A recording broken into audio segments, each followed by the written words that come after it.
Ever wonder what could have been? Imagine Top Gear without certain faces. It's a thought that almost became reality according to the show's original creator. Before the iconic trio took the world by storm, there was serious doubt.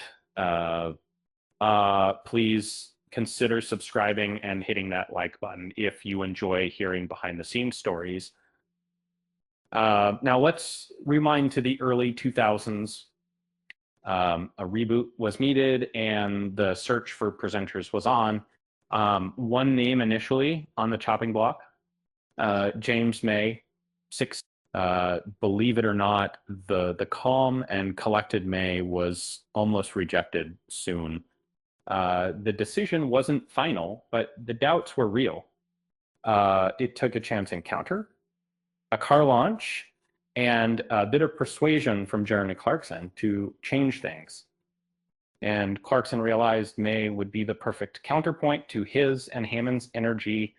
But May wasn't the only one facing an uphill battle.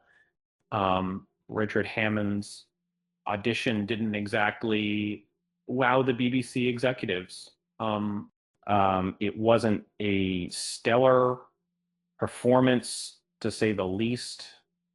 However,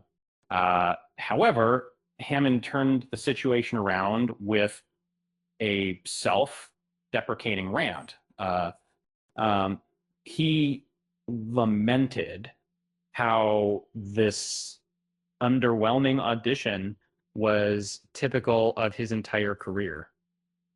It was unexpected. The room erupted in laughter.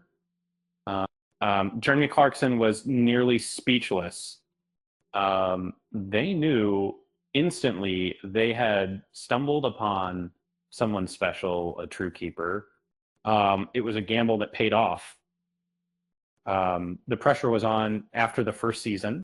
The BBC wasn't entirely convinced of Hammond's potential. They were even considering letting him go along with original presenter Jason Dawe. So Dawe did leave, but Hammond received a surprising late Christmas gift, a continuation of his employment. It was a second chance, a vote of confidence in his unique brand of chaos. So next time you're enjoying the classic Top Gear episode, remember those near misses.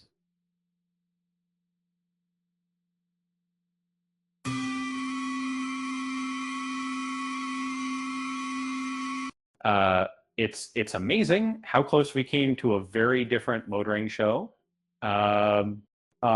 It just goes to show sometimes the biggest stars are almost overlooked. Speaking of overlooked, did you hear about the car that got lost in translation? It only had one reverse gear. It kept going backwards into the future. With that said, thanks for watching, and until next time.